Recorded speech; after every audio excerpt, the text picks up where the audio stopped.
Viewers ಎಲ್ಲ ಕ್ಷೇಮವಾಗಿದ್ದೀರಾ, ಆರೋಗ್ಯವಾಗಿದ್ದೀರಾ? ನಾನಿವತ್ತು ಕೆಲವೊಂದು ಗಣೇಶ ಚತುರ್ಥಿಗೆ ನೀವು ಮಾಡೋ ಅಂತಹ ಸಿಂಪಲ್ ಆದಂತಹ ಕೆಲವೊಂದು ರಿಚುವಲ್ಸ್ನ ಹೇಳ್ತೇನೆ. ಇದರಲ್ಲಿ ನಿಮಗೆ ಯಾವ ಸಮಸ್ಯೆ ಇದೆ ಅದಕ್ಕೆ ನೋಟ್ ಡೌನ್ ಮಾಡಿಕೊಂಡು ಗಣೇಶ ಚತುರ್ಥಿ ದಿನದಿಂದ ಅದನ್ನು ಮಾಡೋದಕ್ಕೆ ಶುರು ಮಾಡಿ, ಮತ್ತು ನಾನು ಅದು ಎಷ್ಟೆಷ್ಟು ದಿನ ಮಾಡಬೇಕು ಅಂತ ಅಲ್ಲಲ್ಲೇ ಹೇಳ್ತೀನಿ, ಅದನ್ನು ನೋಟ್ ಡೌನ್ ಮಾಡ್ಕೊಳ್ಳಿ. ಇಲ್ಲಾಂದರೆ ಒಂದು ಸರಿ ಕೇಳಿ ಬಿಡು ನೆನಪಿರುತ್ತೆ ಅಂದ್ಕೊಂಡ್ರೆ ಮಾಡೋವಾಗ ಮರ್ತೋಗ್ಬಿಡುತ್ತೆ. ಸೊ ಹಾಗಾಗಿ ಪೆನ್ನು ಪೇಪರ್ ತೊಗೊಂಡು ಬರ್ಕೊಳ್ಳಿ. ಸೊ ಫಸ್ಟು ಯಾರಿಗಾದ್ರೂ ಮಕ್ಕಳಾಗ್ತಾ ಇಲ್ಲ, ತುಂಬ ವರ್ಷಗಳಿಂದ ಮಕ್ಕಳಾಗಲಿ ಅಂತ ನೀವೇನಾದರೂ ಕಾಯ್ತಾ ಇದ್ದರೆ ಆಗ್ತಾ ಇಲ್ಲ ಅಂತಂದರೆ, ಆ ಸಮಸ್ಯೆ ಇರೋರು ಗಣೇಶ ಅಥರ್ವ ಶೀರ್ಷಂ ಅಂತ ಯೂಟ್ಯೂಬಲ್ಲಿ ಸಿಗತ್ತೆ. ನೀವು ಅದನ್ನು ಗಣೇಶ ಚತುರ್ಥಿ ದಿನದಿಂದ ಸಂಕಲ್ಪ ಮಾಡಿಕೊಂಡು ಕೇಳೋದಕ್ಕೆ ಶುರು ಮಾಡಿ. ಇದರಿಂದ ನಿಮಗೆ ಬಹಳ ಬೇಗ ಒಳ್ಳೆ ರಿಸಲ್ಟು ಸಿಗ್ತಾ ಹೋಗುತ್ತೆ. ನಿಮ್ಮ ಮಕ್ಕಳು ಮಾತು ಕೇಳ್ತಾ ಇಲ್ಲ ಅಂದರೆ, ಮತ್ತು ಅವರ ಬಿಹೇವಿಯರಲ್ಲಿ ತುಂಬ ನೆಗೆಟಿವ್ ಕಾಣಿಸಿದ್ರೆ, ಅದಕ್ಕೂ ಕೂಡ ನೀವು ಅಥರ್ವ ಶೀರ್ಷಮನ್ನು ಕೇಳಿದ್ರೆ ತುಂಬ ಒಳ್ಳೆಯದು. ಸಂಕಲ್ಪ ಮಾಡಿಕೊಂಡು 11 ದಿನ ಗಣೇಶ ಚತುರ್ಥಿ ದಿನದಿಂದ ಶುರು ಮಾಡಿ. ನಿಮಗೆ ಈ ವಿಡಿಯೋ ಲೇಟಾಗಿ ಸಿಕ್ಕಿದ್ರೆ ಪ್ರತಿ ತಿಂಗಳು ಸಂಕಷ್ಟಹಾರ ಚತುರ್ಥಿ ಸಿಗುತ್ತೆ, ನೀವು ಅಲ್ಲಿಂದ ಕೂಡ ಇದನ್ನು ಶುರು ಮಾಡಬಹುದು. ನಿಮ್ಮ ಮಗುಗೆ ಓದೋದಕ್ಕೆ ಸಂಬಂಧಪಟ್ಟಂಗೆ ತುಂಬ ಅಬ್ಸ್ಟಕಲ್ಸ್ ಬರ್ತಾ ಇದೆ, ಅವರು ಕಷ್ಟಪಟ್ಟು ಓದ್ತಾರೆ, ಮಾರ್ಕ್ಸ್ ಬರಲ್ಲ, ಅಥವಾ ಮಗು ಓದೋದೇ ಇಲ್ಲ, ಈ ಥರ ಏನಾದರೂ ಪ್ರಾಬ್ಲಮ್ಸ್ ಇದ್ದರೆ ಗಣಪತಿಯ 11 ನಾಮಗಳನ್ನು ಹಸಿರು ಪೆನ್ನಲ್ಲಿ 11 ಬಾರಿ, ಅಂದರೆ 11 ದಿನ ಅದನ್ನು ದಿನಕ್ಕೊಮ್ಮೆ ಬರೆಸಿ. ಆ 11 ಹೆಸರು: ಏಕದಂತ, ಗಜಾನನ, ಲಂಬೋದರ, ವಿನಾಯಕ, ವಿಘ್ನಹರ್ತ, ಗಣಪತಿ, ಬಾಲಚಂದ್ರ, ವಕ್ರತುಂಡ, ಧೂಮ್ರವರ್ಣ, ಸುಮುಖ, ಕಪಿಲ. ಸೊ ಈ 11 ದೇವರ ಶುಭನಾಮಗಳನ್ನು ನಿಮ್ಮ ಮಗುವಿಂದ ವೈಟ್ ಪೇಪರ್ ಮೇಲೆ 11 ದಿನಕ್ಕೊಮ್ಮೆ ಸಂಕಲ್ಪ ಮಾಡಿಕೊಂಡು ಬರೆಸಿ. ಅಂದರೆ ಓದೋದಕ್ಕೆ ಏನೇನೆಲ್ಲ ವಿಘ್ನಗಳಿದೆಯೋ ಅದೆಲ್ಲ ವಿಘ್ನಗಳನ್ನೆಲ್ಲ ಬಗೆಹರಿಸಿ, ನನ್ನ ಮಗುಗೆ ಸ್ಟಡೀಸಲ್ಲಿ ಇಂಪ್ರೂವ್ ಆಗೋ ಹಾಗೆ ಅವ್ರ ಕೈ ಹಿಡಿದು ಅವ್ರ ಜೊತೆ ಸದಾ ನೀವು ಇರಬೇಕು ಅಂತ ಹೇಳಿ ಗಣಪತಿಯನ್ನು ಪ್ರಾರ್ಥನೆ ಮಾಡಿಕೊಂಡು ನೀವು ಇದನ್ನು ಬರ್ಸೋದಕ್ಕೆ ಶುರು ಮಾಡಿ. ಎಲ್ಲ 11 ದಿನ ಬರೆದಾದ್ಮೇಲೆ ಆ ಪೇಪರನ್ನು ತುಪ್ಪ ಹಾಕಿ ಸುಟ್ಬಿಟ್ಟು, ಅದು ಬರುತ್ತಲ್ಲ ಕಪ್ಪು ಬೂದಿ ಥರ, ಅದನ್ನು ಏನು ಮಾಡಿ ನಿಮ್ಮ ಮಗು ಶಾಲೆಗೆ ಹೋಗೋದಕ್ಕಿಂತ ಮುಂಚೆ ಅದನ್ನು ಹಣೆಗೆ ಧರಿಸಿ ಕಳಿಸಿ. ಇನ್ನು ನಿಮ್ಮ ಜೀವನದಲ್ಲಿ ಯಾವುದೋ ಒಂದು ತುಂಬ ಸ್ಟಬನ್ ವಿಷಯ ಇದೆ, ಏನೇ ಮಾಡಿದ್ರೂ ಆಗ್ತಾನೇ ಇಲ್ಲ, ಹಣ ಸ್ಟಕ್ ಆಗಿದೆ, ನಮ್ಮ ರಿಲೇಷನ್ಶಿಪ್ಪಲ್ಲಿ ಏನು ಅಂಡರ್ಸ್ಟ್ಯಾಂಡಿಂಗ್ ಇಲ್ಲ, ನಮ್ಮ ಬಿಸ್ನೆಸ್ ಗ್ರೋತ್ ಆಗ್ತಾಯಿಲ್ಲ, ಹಣ ಬರ್ತಾಯಿದೆ ಆದರೆ ಅದನ್ನು ನಾವು ಉಳ್ಸೋಕ್ಕಾಗ್ತಾಯಿಲ್ಲ, ಅಬಂಡೆನ್ಸ್ ಅನ್ನೋದು ಇಲ್ಲವೇ ಇಲ್ಲ ಅನ್ನೋ ಅಂಥ ತುಂಬ ಈ ಥರ ದೊಡ್ಡ ಗೋಲ್ ಇದ್ದರೆ ಅದು ಅಚೀವ್ ಆಗ್ತಾ ಇಲ್ಲ ಅಂತ ಅಂದರೆ ನೀವೇನು ಮಾಡಬೇಕು, ಬಾಳೆ ಗಿಡವನ್ನು ಯಾವುದಾದರೂ ದೇವಸ್ಥಾನದ ಬಳಿ ನೆಡಬೇಕು.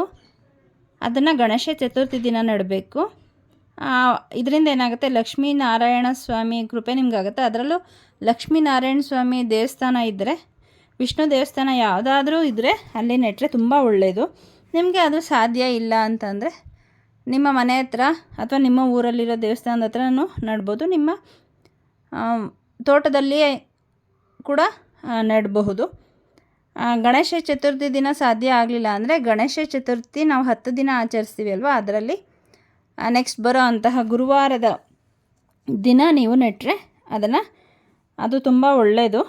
ಇದರಿಂದ ನಿಮ್ಮ ಏನು ವಿಷಯಗಳು ಫುಲ್ಫಿಲ್ ಆಗ್ತಾಯಿಲ್ಲ, ತುಂಬ ವಿಘ್ನಗಳು ಬರ್ತಾ ಇದೆ, ಅದು ನೆರವೇರ್ತಾನೆ ಇಲ್ಲ ಅಂತ ಅಂದರೆ, ನೀವು ಗಣೇಶ ಚತುರ್ಥಿ ದಿನ ಬಾಳೆ ಗಿಡವನ್ನು ನೆಟ್ಟರೆ, ಅದಕ್ಕೆ ನೆಟ್ಬಿಟ್ಟು ಅದಕ್ಕೆ ನೀರೆರೆದು ಪೂಜೆ ಮಾಡಿ, ತುಂಬ ಒಳ್ಳೆಯದು.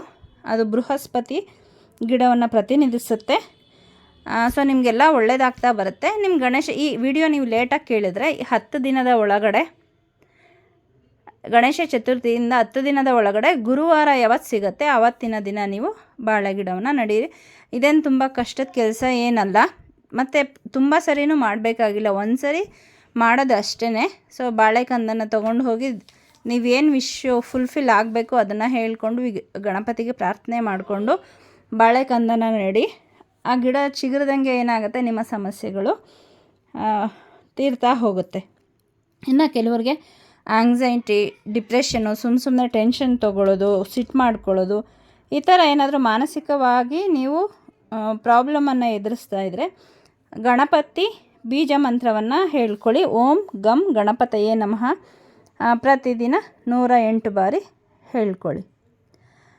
ಮತ್ತು ಇನ್ನೂ ನಿಮಗೆ ಈ ಬಾಳೆ ಗಿಡ ನೆಡೋದು ಅದೆಲ್ಲ ಸ್ವಲ್ಪ ಪ್ರಾಬ್ಲಮ್ ಅಂದರೆ, ಯಾವುದೋ ಒಂದು ನಿಮ್ಮ ವಿಶ್ ಕಂಪ್ಲೀಟ್ ಆಗ್ತಾಯಿಲ್ಲ ಅಂದರೆ ಅದನ್ನು ಗಣೇಶನಲ್ಲಿ ಪ್ರಾರ್ಥನೆ ಮಾಡಿಕೊಂಡು, ನಾನು ಇಷ್ಟು ದಿನ ಕಣ್ಣು ಮುಚ್ಕೊಂಡು ಕೇಳಿ ನಿಮ್ಗೆ ಎಷ್ಟು ದಿನ ಅಂತ, ಅಷ್ಟು ದಿನ ನಿಮ್ಮ ಮನಸ್ಸಿಗೆ ಬರುತ್ತೆ. 11 ದಿನ, 7 ದಿನ, 9 ದಿನ, 21 ದಿನ, 41 ದಿನ, ಮ್ಯಾಕ್ಸಿಮಮ್ ಅಂದರೆ 61 ದಿನ ಅಥವಾ 3 ತಿಂಗಳು. ಸೊ ಇಷ್ಟು ದಿನದ ಒಳಗಡೆ ನಿಮ್ಮ ಎಂಥ ಕರ್ಮಗಳೇ, ಕೆಟ್ಟ ಕರ್ಮಗಳೇ ಇದ್ದರೂ ಕೂಡ ಇಷ್ಟು ದಿನದ ಒಳಗಡೆ ಕಳೆದು ನಿಮಗೆ ಒಳ್ಳೆಯದಾಗಕ್ಕೆ ಶುರು ಆಗುತ್ತೆ.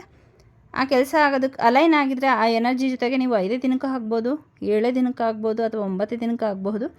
ಮತ್ತು ನೀವು ಎಷ್ಟು ನಂಬಿಕೆ ಇಡ್ತೀರಾ ಮತ್ತು ನೀವು ದೇವರಿಗೆ ಹೇಗೆ ಸರೆಂಡರ್ ಮಾಡ್ತೀರಾ ಅನ್ನೋದು ಇದ್ರ ಮೇಲೆ ಡಿಪೆಂಡ್ ಆಗಿರುತ್ತೆ. ಸೊ ನಿಮ್ಗೆ ಯಾವ ಇಶ್ಯೂ ಫುಲ್ಫಿಲ್ ಆಗ್ತಾ ಇಲ್ಲ ಅದನ್ನು ಏನು ಮಾಡಿ, ಸಂಕಲ್ಪ ಮಾಡಿಕೊಂಡು ನನಗೆ ಇದನ್ನು ತೀರಿಸ್ಕೊಡಪ್ಪ ಅಂತ ಕೇಳ್ಕೊಳ್ಳಿ. ಅಥವಾ ಇನ್ನೂ ಒಂದು ಬೆಸ್ಟ್ ಮ್ಯಾನಿಫೆಸ್ಟೇಷನ್ ಮೆಥಡ್ ಏನು ಅಂದರೆ, ಆಗೋಗಿದೆ ಅನ್ನೋ ಥರ ಕೇಳಿಕೊಂಡ್ರೆ ದೇವರಿಗೆ ಇವರಿಷ್ಟು ನಂಬಿಕೆ ಇದೆ, ಮಾಡಿಕೊಡ್ಲೇಬೇಕು ಅನ್ನೋಂತಹ ಒಂದು ಮನಸ್ಸು ಬರುತ್ತೆ. ಏನಂದರೆ ಆಗೋಗಿದೆ ಅನ್ನೋ ಥರ. ಈಗ ನಿಮಗೆ ಏನೋ ಕೆಲಸ ಸಿಗಬೇಕಾಗಿರುತ್ತೆ, ಸಂಕಲ್ಪ ಮಾಡ್ಕೊಳ್ಳೋಗ ಥ್ಯಾಂಕ್ ಯು ವಿಘ್ನೇಶ್ವರ ಸ್ವಾಮಿ, ನಿಮ್ಮ ಕೃಪೆಯಿಂದ ನನಗೆ ಇಷ್ಟು ಸಂಬಳ ಬರೋ ಅಂತಹ ಒಳ್ಳೆ ಕೆಲಸ ಸಿಕ್ಕಿದೆ, ಅದಕ್ಕಾಗಿ ನಿಮಗೆ ಧನ್ಯವಾದಗಳು ಅಂತ ಹೇಳಿ ಏನು ಮಾಡಿ, ಓಂ ವಕ್ರತುಂಡಾಯ ಹುಂ ಇದನ್ನು ಪ್ರತಿದಿನ ನೀವು ಎಷ್ಟು ದಿನ ಸಂಕಲ್ಪ ಮಾಡ್ಕೋಬೇಕು ಅಂತ ನಿಮ್ಮ ಇಂಟ್ಯೂಷನ್ ಹೇಳುತ್ತೆ ಅಷ್ಟು ದಿನ ಸಂಕಲ್ಪ ಮಾಡಿಕೊಂಡು ಪ್ರತಿದಿನ ಒಂದೊಂದು ಮಾಲೆ ಮಾಡಿ 5 ರಿಂದ 10 ನಿಮಿಷ ತೊಗೊಳುತ್ತೆ ಅಷ್ಟೇ. ಓಂ ವಕ್ರತುಂಡಾಯ ಹುಂ ಇದನ್ನು ಹೇಳ್ತಾ ಬನ್ನಿ. ನೀವು ಆ ಕೆಲಸ ಆಗೋದಕ್ಕೆ ಏನೇನೆಲ್ಲ ವಿಘ್ನಗಳಿದೆಯೋ ಅದೆಲ್ಲ ತೀರಿ ನಿಮಗೆ ನಿಮ್ಮ ವಿಶ್ ಫುಲ್ಫಿಲ್ ಆಗುತ್ತೆ. ಮತ್ತು ಗಣೇಶ ಚತುರ್ಥಿ ದಿನ ನಿಮ್ಮ ಮಾನಸಿಕವಾಗಿ ಏನಾದರೂ ಸಮಸ್ಯೆ ಇದ್ದರೆ ಓಂ ಗಂ ಗಣಪತಯೇ ನಮಃ ಅಂತ ಹೇಳಿ 33 ಶಮಿ ಪತ್ರೆ ಅಥವಾ ಗರಿಕೆಯಿಂದ 33 ಓಂ ಗಂ ಗಣಪತಯೇ ನಮಃ ಅಂತ ಹೇಳಿ ನೀವು ಗರಿಕೆ ಅಥವಾ ಶಮಿ ಪತ್ರೆಯನ್ನು ಅರ್ಚನೆ ಮಾಡಿದ್ರೂ ಕೂಡ ನಿಮ್ಮ ಮಾನಸಿಕವಾಗಿ ನಿಮ್ಮ ಏನೆಲ್ಲ ಅನಗತ್ಯ ಯೋಚನೆ ಇದೆಲ್ಲ ಹೊರಟೋಗ್ಬಿಡುತ್ತೆ. ಇನ್ನು ಮತ್ತೊಂದು, ನಿಮ್ಮ ಜೀವನದಲ್ಲಿ ಸಮೃದ್ಧಿ ಆಗ್ತಾ ಇಲ್ಲ, ಪ್ರತಿಯೊಂದರಲ್ಲೂ ಏನೋ ಒಂದು ಕೊರತೆ ಇರುತ್ತೆ, ಏನೇ ಮಾಡೋಕ್ಕೆ ಹೋದರೂ ವಿಘ್ನಗಳೇ ಆಗುತ್ತೆ, ಈ ಥರ ತುಂಬ ನೆಗೆಟಿವ್ ಎನರ್ಜಿ ಇದ್ದರೆ ಏನು ಮಾಡಿ, ಕೆಂಪು ದಾರನ ತುಂಬ ದೊಡ್ಡದು ತೊಗೊಂಬನ್ನಿ. ನಿಮಗೆ ಗ್ರಂಥಿಗೆ ಅಂಗಡಿನಲ್ಲಿ ಕೇಳಿದ್ರೆ ಸಿಗುತ್ತೆ. ಗಣಪತಿ ಮುಂದೆ ಇಟ್ಬಿಟ್ಟು ಅಥರ್ವ ಶೀರ್ಷಂ ನಾನು ಕೇಳಿ ಅಂತ ಹೇಳಿದ್ನಲ್ಲ, ಆವಾಗ ಅದನ್ನು ಗಣಪತಿ ಮುಂದೆ ಇಟ್ಬಿಡಿ. ಗಣಪತಿಗೆ ಏನಾದರೂ ನೈವೇದ್ಯವನ್ನು ಸಲ್ಲಿಸಿ ಆಮೇಲೆ ಆ ದಾರವನ್ನು ತಗೊಂಡು ಜೈ ಗಣೇಶ್ ಕಾಟೋ ಕಲೇಶ್ ಅಂತ 21 ಸರಿ ಹೇಳಿ 1 ಗಂಟೆ ಹಾಕಿ. ಇನ್ನೊಂದು ಸ್ವಲ್ಪ ದೂರ ತಗೊಳ್ಳಿ, ಮತ್ತು ಜೈ ಗಣೇಶ್ ಕಾಟೋ ಕಲೇಶ್ ಅಂತ ಹೇಳಿ 21 ಸರಿ ಹೇಳಿ ನಾಟ್ ಹಾಕಿ.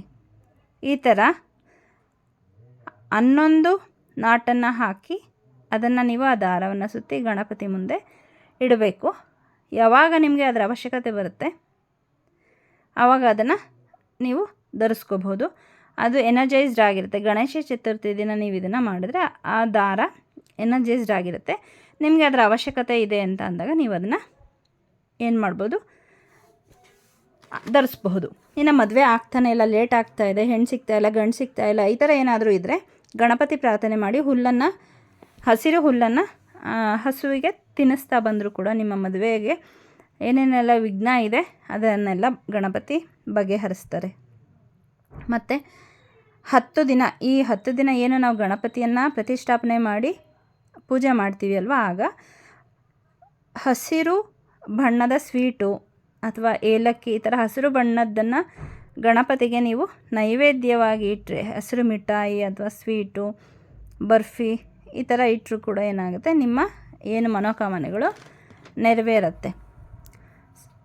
ಮತ್ತು ಬುದ್ಧಿಯಂತ್ರ ಅಂತ ಹೇಳಿ ನೀವು ಗ್ರಂಥಿಗೆ ಅಂಗಡಿನಲ್ಲಿ ಕೇಳಿದ್ರೆ ಸಿಗುತ್ತೆ. ಅದನ್ನು ನೀವು ನಿಮ್ಮ ಮನೆಯಲ್ಲಿ ಅಥವಾ ವ್ಯಾಪಾರದ ಸ್ಥಳದಲ್ಲಿ ಅಥವಾ ನೀವು ದುಡ್ಡಿಡುವಂತಹ ಸ್ಥಳದಲ್ಲಿ ಇಟ್ಟರೆ ಅಥವಾ ನಿಮ್ಮ ಮಕ್ಕಳು ಓದೋವಂತಹ ಜಾಗದಲ್ಲಿ ಗಣೇಶ ಚತುರ್ಥಿ ದಿನ ಗಣಪತಿ ಮುಂದೆ ಇಟ್ಟು ಅದನ್ನು ಪೂಜೆ ಮಾಡಿ ಆಮೇಲೆ ನಿಮ್ಗೆ ಎಲ್ಲಿ ಬೇಕೋ ಅದನ್ನು ಇಟ್ಕೋಬೇಕು. ಆಗ ಏನಾಗುತ್ತೆ, ಅಲ್ಲಿ ಬರೋ ಅಂತಹ ಎಲ್ಲ ವಿಘ್ನಗಳನ್ನು ವಿಘ್ನೇಶ್ವರ ಸ್ವಾಮಿ ಏನು ಮಾಡ್ತಾರೆ, ಬಗೆಹರಿಸ್ತಾರೆ. ಮತ್ತು ಈ ದಿನ ಗಣೇಶ ಚತುರ್ಥಿ ದಿನ ಬೆಲ್ಲ, ತುಪ್ಪ ಮತ್ತು ಗೋಧಿ ಹಿಟ್ಟನ್ನು ನೀವು ನೈವೇದ್ಯವಾಗಿ ಗಣಪತಿಗೆ ಅರ್ಪಿಸಿದ್ರೆ ಗಣಪತಿಗೆ ಅವರು ಪ್ರಸನ್ನರಾಗಿ ನಿಮ್ಮ ಜೀವನದಲ್ಲಿ ಎಲ್ಲ ಒಳ್ಳೆಯದನ್ನು ಮಾಡ್ತಾರೆ. ಇನ್ನು ನಿಮಗೆ ಇಂಕ್ರಿಮೆಂಟ್ ಆಗ್ತಾಯಿಲ್ಲ, ಕೆಲಸದಲ್ಲಿ ಪ್ರಮೋಷನ್ ಆಗ್ತಾಯಿಲ್ಲ ಅಂದರೆ ಶ್ರೀ ಗಣಾಧಿಪತಿಯೇ ನಮಃ ಅಂತ ಹೇಳಿ 108 ಬಾರಿ ಸಂಕಲ್ಪ ಮಾಡಿಕೊಂಡು ಎಷ್ಟು ದಿನ ಬೇಕು ಅಂತ ನಿಮ್ಮ ಇಂಟ್ಯೂಷನ್ ಕೇಳ್ಕೊಳ್ಳಿ. ಅಷ್ಟು ದಿನ ನೀವು ಈ ಮಂತ್ರವನ್ನು ಜಪಿಸ್ತಾ ಬಂದರೆ ಒಳ್ಳೆಯದಾಗತ್ತೆ. ಇನ್ನು ನಿಮ್ಮ ರಿಲೇಷನ್ಶಿಪ್ಪಲ್ಲಿ ಏನಾದರೂ ಸಮಸ್ಯೆಗಳಿದ್ರೆ ಓಂ ಶ್ರೀ ವಿಘ್ನಹರ್ತಾಯ ನಮಃ ಅಂತ ಹೇಳಿ 108 ಬಾರಿ ಜಪ ಮಾಡಬೇಕು. ಇನ್ನು ನಿಮ್ಮ ಹೆಲ್ತ್ಗೆ ಸಂಬಂಧಪಟ್ಟಂಗೆ ಏನಾದರೂ ಇಶ್ಯೂಸ್ ಇದ್ದು ನಮಗೆ ಗೊತ್ತಾಗ್ತಾ ಇಲ್ಲ, ಡಾಕ್ಟ್ರಿಗೂ ಗೊತ್ತಾಗ್ತಾ ಇಲ್ಲ, ಏನೇನೋ ಚೆಕಪ್ ಮಾಡಿಸಿದ್ದೀವಿ, ಏನು ಮಾಡೋದು ಗೊತ್ತಾಗ್ತಾ ಇಲ್ಲ ಅಂದಾಗ ನೀವು ಆಸ್ಪತ್ರೆಗೆ ಹೋಗೋದಕ್ಕಿಂತ ಮುಂಚೆ 5 ಬೂಂದಿ ಲಾಡು ಬರುತ್ತಲ್ಲ ಅದನ್ನು ದೇವರಿಗೆ ನೈವೇದ್ಯಕ್ಕಿಟ್ಟು ನನಗೆ ಏನು ಸಮಸ್ಯೆ ಅಂತ ಗೊತ್ತಾಗ್ತಾ ಇಲ್ಲ, ಅದನ್ನು ದಯವಿಟ್ಟು ನನಗೆ ತಿಳಿಸ್ಕೊಡಿ ಅಂತ ಪ್ರಾರ್ಥನೆ ಮಾಡಿಕೊಂಡು ನೀವು ಆಸ್ಪತ್ರೆಗೆ ಹೋದರೆ ನಿಮಗೆ ಕರೆಕ್ಟಾಗಿ ಏನಾಗಿದೆ ಸಮಸ್ಯೆ ಅಂತ ಒಂದು ಕ್ಲಾರಿಟಿ ಸಿಗತ್ತೆ. ಇನ್ನು ನಿಮ್ಮ ಮಕ್ಕಳ ಹೆಲ್ತ್ ಸಮಸ್ಯೆ ಆಗಿರಬಹುದು ಅಥವಾ ಮಕ್ಕಳ ಯಾವುದೇ ಸಮಸ್ಯೆಗೆ ಎಳ್ಳುಂಡೆ ಮಾಡಿ ಅದನ್ನು ಬುಧವಾರ 11 ದಿನ ನೀವು ಗಣಪತಿಗೆ ಅರ್ಪಿಸಿದ್ರೆ ನಿಮ್ಮ ಮಕ್ಕಳಿಗೆ ಸಂಬಂಧಪಟ್ಟ ಎಲ್ಲ ಸಮಸ್ಯೆಗಳು ಬಗೆಹರಿಯುತ್ತೆ. ಅದನ್ನು ನೀವು ಯಾವಾಗ ಶುರು ಮಾಡಬೇಕು, ಗಣೇಶ ಚತುರ್ಥಿ ದಿನ ಶುರು ಮಾಡಬೇಕು. ಇಲ್ಲ ಮೇಡಮ್ ನಮಗೆ ಗಣೇಶ ಚತುರ್ಥಿ ದಿನ ಸಾಧ್ಯ ಆಗಲಿಲ್ಲ, ನಮಗೆ ಈ ವಿಡಿಯೋ ಲೇಟಾಗಿ ಬಂತು ಅಂದರೆ ನೀವು ಸಂಕಷ್ಟಹರ ಚತುರ್ಥಿ ಬರುತ್ತಲ್ಲ ಪ್ರತಿ ತಿಂಗಳು, ಆವತ್ತಿನ ದಿನ ಶುರು ಮಾಡಿ ಅಲ್ಲಿಂದ ಮುಂದಕ್ಕೆ 11 ದಿನ ಎಳ್ಳುಂಡೆಯನ್ನು ಗಣಪತಿಗೆ ಅರ್ಪಿಸಿದ್ರೆ ನಿಮ್ಮ ಮಕ್ಕಳಿಗೆ ತುಂಬ ಒಳ್ಳೆಯದಾಗತ್ತೆ. ಇನ್ನು ನಿಮ್ಮ ಜೀವನದಲ್ಲಿ ಹಣಕಾಸಿನ ಸಮಸ್ಯೆ ತುಂಬ ಇದೆ, ಸಾಲ ಎಲ್ಲೋದ್ರೂ ಪ್ರತಿಯೊಂದಕ್ಕೂ ಸಾಲ ಆಗ್ತಾಯಿದೆ, ಇದರಿಂದ ನಾವು ಹೊರಗಡೆ ಬರಬೇಕು ಅಂದರೆ ಗಣಪತಿ ಋಣಮೋಚನ ಸ್ತೋತ್ರ ಬರುತ್ತೆ, ಅದನ್ನು ನೀವು ಗಣೇಶ ಚತುರ್ಥಿಯಿಂದ ಶುರು ಮಾಡಿ ಪ್ರತಿದಿನ 3 ಬಾರಿ ಬೆಳಗ್ಗೆ ಮಧ್ಯಾಹ್ನ ಸಂಜೆ, ಬೆಳಗ್ಗೆ ಮಧ್ಯಾಹ್ನ ಸಂಜೆ ಇದನ್ನು 3 ಬಾರಿ ದಿನಕ್ಕೆ ಕೇಳಿದ್ರೆ ನಿಮಗೆ ಸಾಲ ಕಡಿಮೆ ಆಗ್ತಾ ಬರುತ್ತೆ. ಇದಕ್ಕೆ ನೀವು ದೇವ್ರ ಮನೆಯಲ್ಲೇ ಕುತ್ಕೋಬೇಕು, ನಿಮ್ಮ ಮನೆಯಲ್ಲೇ ಕುತ್ಕೋಬೇಕು ಅಂತಿಲ್ಲ, ನೀವು ಎಲ್ಲಿ ಇರ್ತೀರ ಅಲ್ಲಿ ದೇವರಿಗೆ ಕ್ಷಮೆ ಕೇಳಿ, ನನಗೆ ದೇವ್ರ ಮನೆಯಲ್ಲಿ ಆಗ್ತಾಯಿಲ್ಲ, ಒಂದೇ ಸ್ಥಳದಲ್ಲಿ ಆಗ್ತಾಯಿಲ್ಲ ದೇವ, ಆದರೆ ನಾನು ಭಕ್ತಿಯಿಂದ ನಾನು ನಿಮ್ಮನ್ನು ಪ್ರಾರ್ಥನೆ ಮಾಡ್ತಾಯಿದ್ದೀನಿ, ದಯವಿಟ್ಟು ನನ್ನ ಈ ಸಾಲದ ಹೊರೆಯಿಂದ ಈಚೆ ಕರ್ಕೊಂಡು ಬನ್ನಿ ಅಂತ ಹೇಳಿ ಅದು ಎಷ್ಟಿದೆ ಹಣ ಅದನ್ನು ಯಾವುದನ್ನು ತೀರಿಸ್ಬೇಕು ಒಂದೊಂದಾಗಿ ತೊಗೊಳ್ಳಿ. ಎಲ್ಲನೂ ಒಟ್ಟಿಗೆ ತೊಗೊಂಡ್ರೆ ನಿಧಾನ ಆಗುತ್ತೆ, ಆಗಲ್ಲ ಅಂತಲ್ಲ ಆಗುತ್ತೆ, ಆದರೆ ನಿಮಗೆ ಏನಾಗುತ್ತೆ ಇನ್ನೂ ಆಗಲಿಲ್ಲ ಅನ್ನೋ ಕಾನ್ಫಿಡೆನ್ಸ್ ಬರಲ್ಲ, ಅಲ್ಲಿಗೆ ಬಿಟ್ಬಿಡ್ತೀರ. ಹಾಗಾಗಿ ಕಡಿಮೆ ಇರೋದ್ರಿಂದ ತೊಗೊಳ್ತಾ ಹೋಗಿ, ಆಗ ನಿಮಗೆ ಅದು ಬೇಗ ಬೇಗ ತಿರುತ್ತೆ, ಕಾನ್ಫಿಡೆನ್ಸ್ ಬರುತ್ತೆ, ಆ ಮಂತ್ರದ ಜೊತೆ ನೀವು ಅಲೈನ್ ಆಗ್ತೀರ. ಸೊ ಇದು ನಿಮ್ಮ ಸಾಲಕ್ಕೆ ಸಂಬಂಧಪಟ್ಟಂಗೆ. ನಿಮಗೆ ಇದು ಹೇಳೋಕ್ಕೆ ಬರಲಿಲ್ಲ ಅಂದರೆ ಯೂಟ್ಯೂಬಲ್ಲಿ ತುಂಬ ಇದೆ, ಗಣೇಶ ಋಣಮೋಚನ ಸ್ತೋತ್ರ ಅಂತ ಹೊಡೆದ್ರೆ ಬರುತ್ತೆ.